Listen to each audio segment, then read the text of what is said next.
pengetahuan. Nah, sekarang sudah semester berapa sekarang? Semester 4. Semester 4 guys. Jadi ini masih dalam, jadi banyak aktivitas ya yang dilakukan. Kemudian tadi dia gambaran. Nah, mungkin bisa saya lebih tertarik di hukum keluarga ini di warisan itu. Ya, karena terus terang juga sebagian masyarakat, ya tanda petik ya sebagian masyarakat itu juga belum tahu persis bagaimana sebenarnya hukum-hukum warisan. Nah, terutama dalam hal pembagian itu, jadi pembagian warisan. Nah, mungkin bisa diberikan itu gambaran singkat sedikit khusus untuk yang warisan itu yang sudah ada dapatkan. Jadi untuk hukum keluarga sendiri salah satunya kan materi yang kita belajar di situ Pak, tentang masalah pewarisan.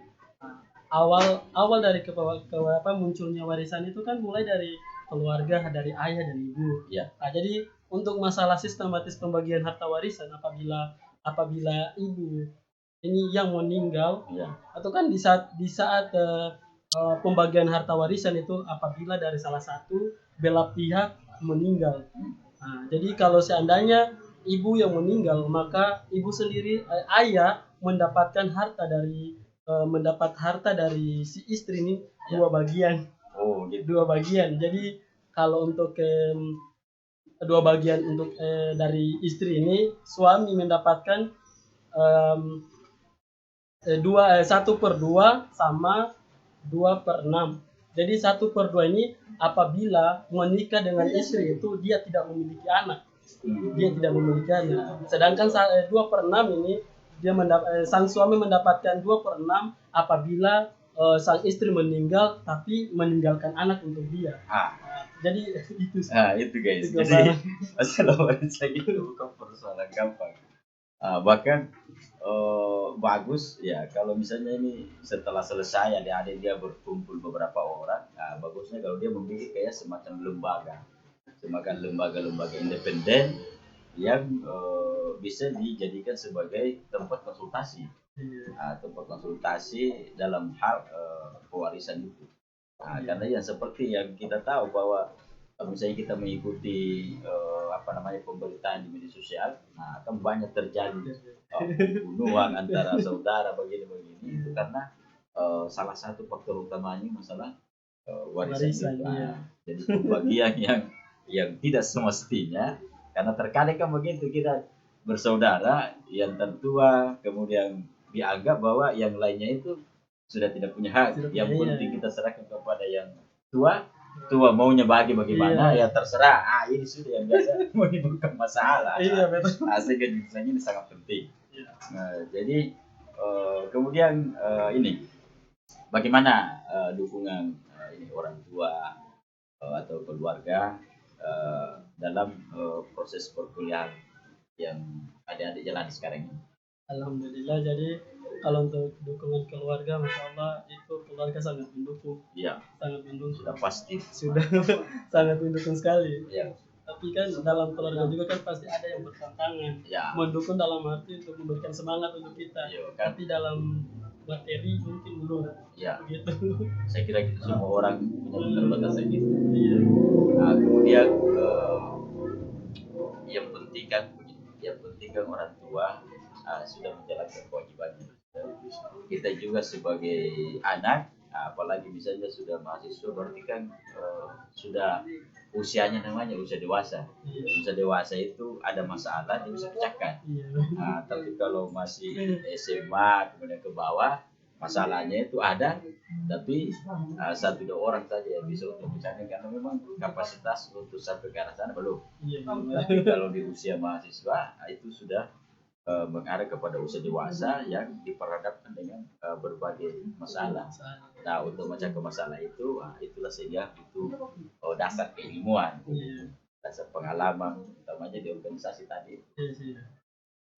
Jadi positif lah, misalnya dukung orang tua sangat artinya maksimal, dan harapan orang tua kan anak-anaknya sudah bisa selesai tepat waktu lah. Iya. Ya, minimal 4 tahun. Dan maksimal jangan sampai lewat dari 5 tahun. Iya. Nanti istilahnya orang nanti jadi nenek-nenek di kampus. Iya. Kemudian harapan-harapan setelah menjalani perkuliahan ini apa? Jadi kalau harapan saya sendiri, mudah-mudahan kalau kedepannya kayak semacamnya harus ada perlengkapan kayak kan kita mahasiswa ini kan perlu namanya perlengkapan kayak seperti perlengkapan kuliah semacam itu dalam hal fasilitas. Jadi iya fasilitas. Jadi kedepannya tuh apabila kayak ada salah satu salah satu agenda seperti itu, kayak agenda-agenda kan biasanya kita adakan di luar, tidak pernah di dalam ruangan. Jadi karena fasilitasnya kurang memadai. Iya, jadi ini saran. Mudah-mudahan nanti ke depan itu sudah bisa dilengkapi. Jadi mungkin kalau hukum ini beda antara hukum Islam keluarga, hukum keluarga Islam, hukum keluarga Islam yang hukum pidana beda. Iya, soalnya itu. Jadi kan hukum keluarga sendiri kan termasuk dalam hukum perdata. Oh iya. Jadi hukum perdata itu beda sama hukum pidana. Sudah pasti. Iya. Tapi kan punya keterkaitan. Iya, keterkaitan juga. Oh iya. Jadi itu semacam harapan. Jadi sehingga kalau tingkat praktek itu berarti kan di luar. Iya. Itu biasanya kalau misalnya untuk urusan ini kan biasanya di pengadilan agama. Iya. Berarti prakteknya di sana. Iya. Bagaimana cara memutuskan itu tadi, misal perceraian dan sebagainya. Iya. Dan warisan kalau dia masuk di pengadilan agama. Iya. Oh begitu. Ya insyaallah mudah-mudahan dia YIN ini berkembang, kemudian bisa fasilitasi segala yang dibutuhkan oleh mahasiswa. Yang jelas bahwa YIN ini pasti akan berkembang dan bisa sejajar dengan perguruan-perguruan tinggi yang lain yang sejenis. Oke, saya kira untuk sesi ini cukup sampai di sini. Insyaallah nanti kita akan berjumpa lagi dan kita akan membuat semacam video-video yang lebih menarik lagi. Iya, siap. Jadi, tadi ini kan hanya gambaran umum saja, gambaran singkat terkait dengan adik kita. Dan sebelum kita akhiri, saya lihat di sini ada tulisan ini family law. Jadi ini ada satu komunitas, mungkin ini adalah komunitas keluarga hukum.